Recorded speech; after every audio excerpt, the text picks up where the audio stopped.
Hello, welcome back to Mexican Woke Girl. My name is Eve Preciado. Thank you so much for still tuning in and watching. I really appreciate all of you. Today I wanted to get in and talk a little bit about my role as a daughter in my particular family and the dynamic that I grew up in, and how that's affected my overall evolution into adulthood.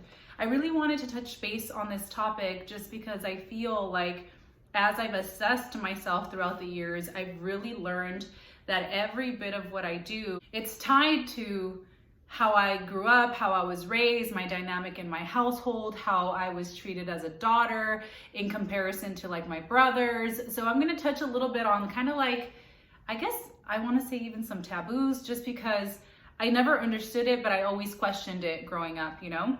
So just as you all know, a little bit of background, I am Mexican. I mentioned in my previous video that I am, I grew up in a household where both of my parents are from Mexico. I am the oldest and the only daughter, so that kind of adds a little bit more pressure, and I do have younger brothers. So as I grew up, I remember distinctly, like, my parents obviously did the best that they could to raise a woman in this country, but at the same time, there was certain things that I just wasn't told. And there was certain things that I just didn't know and had to learn for myself. And there were certain bits of validation that I never got from my parents that I learned that later on I really wanted when I was in relationships, or when I was doing things in my adult life, or even sometimes through social media.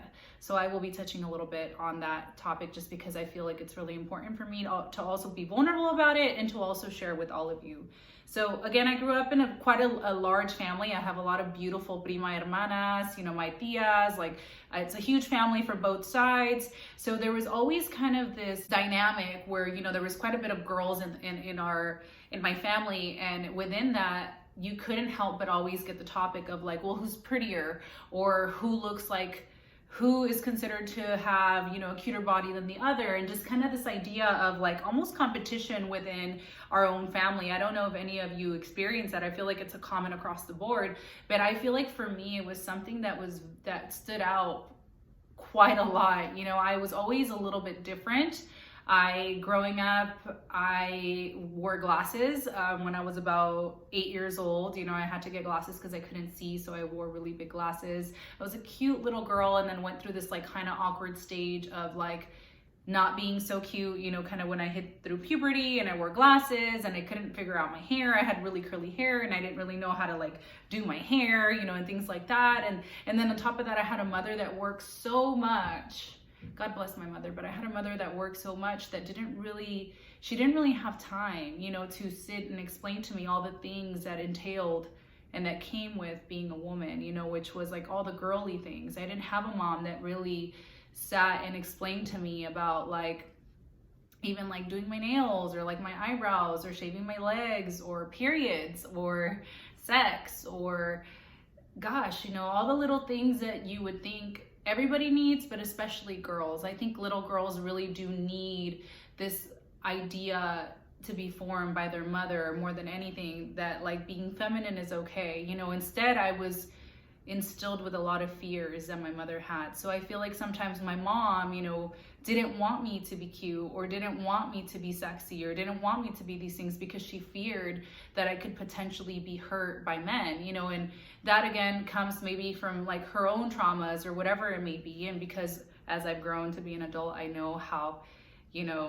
that can play out, where you kind of could be manipulated by men if you're not careful. So just certain things like that. So going back to that, I just remember growing up and always having this kind of like back and forth in the back of my head where I didn't feel pretty, and I didn't quite understand what beauty was. And I remember being in middle school and remember seeing like other girls that were allowed to like do their hair and their eyebrows and wear makeup and dress a certain way, and remembering that I just knew that I didn't look like them, and not that it really hurt my feelings. I wasn't bullied or anything crazy. I just remember I was always a little bit different. I was the taller one. I was the always curvier one. I remember being in middle school one time crying because I told my mom, I was like, Mom, I'm literally a size 9 in jeans, because I was always kind of like big thighs, and a little bit thick, even as a youngster, and me being upset and really telling her like, Mom, all my friends in PE are like a size 0, a size 1. And my mom didn't really have an answer for me. Like sometimes I wish she told me like, just love yourself or love your body, or, it's okay that you're different. She just kind of was like, what do you want me to tell you? That's how you are, and just never really helped with the sense of validation. I love my mother, and we've talked about this since then, and we've worked on it since then, but this is gonna trickle into a little bit of my adulthood. I'm talking middle school then, and I remember thinking, I was so afraid of like boys liking me because my mom had instilled this fear of men in me, and my dad also was very didn't say much. He's a man of very little words, but I just understood that, oh my God, my dad would never accept me dating, It's just like one of those things that I just knew. And these taboos were put in place, and I had to just obey, and that just kind of was what it was. I remember it trickled into, once I went into high school, I had got contacts and I lost a little bit of weight over the summer, and I kind of was fitting into like my adult features, or whatever it may be. I remember that is when like the boy attention happened a lot more, which was in high school. And I was taken so off guard because again, I did not grow up being told I was pretty.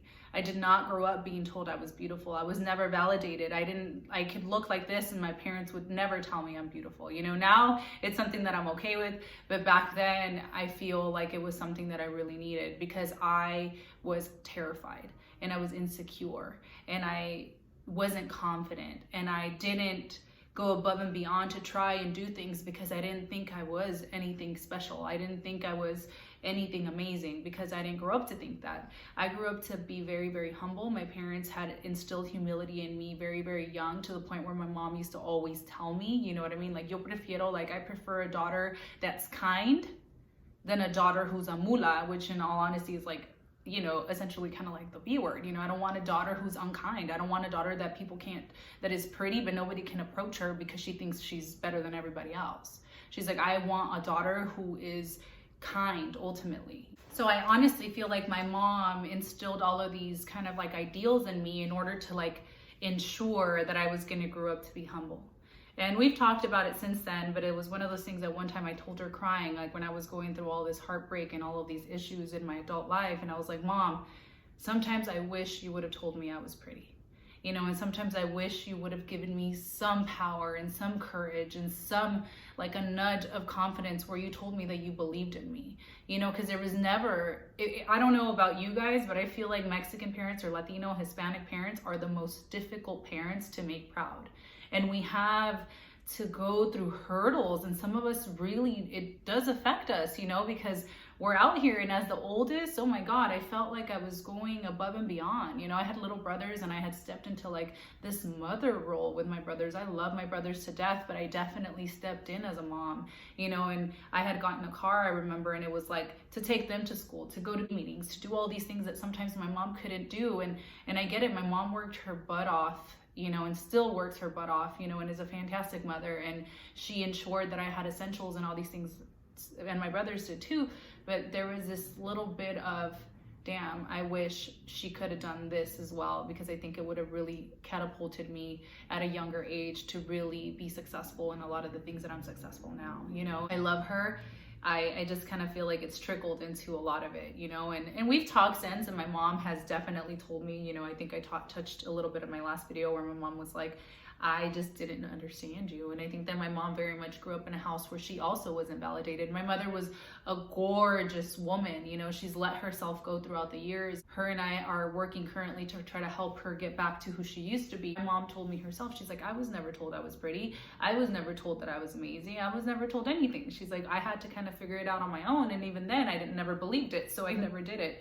So her seeing me be above and beyond with who I am and my self-love and my confidence now is actually helping her see that it's okay to be confident and love yourself, And my dad just kind of has always been to himself. He's not a man of many words, so it's not like my dad sits there and calls me beautiful. My dad, his nickname to me was always like chula and things like that, but it was never kind of like, there was no validation behind it. It was just because that's my dad and he thinks that of me, But growing up, I remember like high school was kind of interesting for me because I was always a little bit insecure, a little shy, not confident at all. Like I knew I was okay looking because of what I could see in a mirror, but I always knew that I wasn't better than anybody else, and I was okay with that thought, and I still believe in that thought.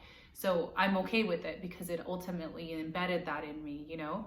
Once I hit college, I remember super insecure still. I didn't really date in college, you know, and it really I was really shy, and even if anybody would approach me or whatever it was kind of like I was scared of what it meant. You know, I was a virgin till I was about 24 years old. So, I mean, think about all this time I'm growing up and I'm still all of these things because of my parents' taboos, you know, and how they embedded sex to be for me and how they just never talked about it. We never discussed these things.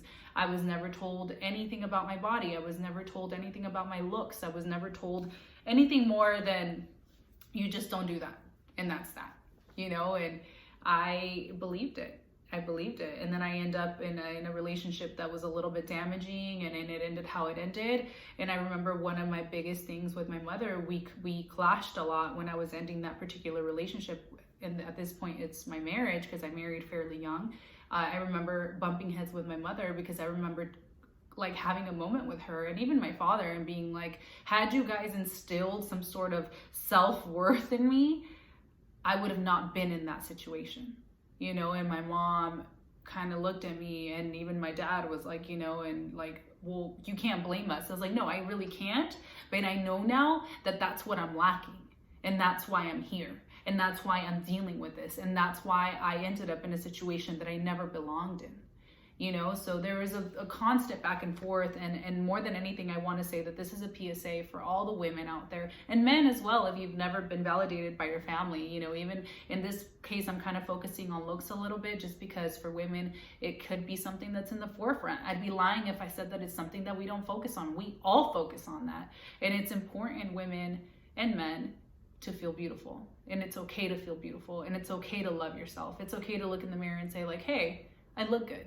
And it's okay to put some worth in that. And it's okay to not look like everybody else and still feel good about you, and still feel like you matter, and still feel like nobody can bring you down from that. Because nobody should have the power. Nobody should have the power to tell you anything about who you are.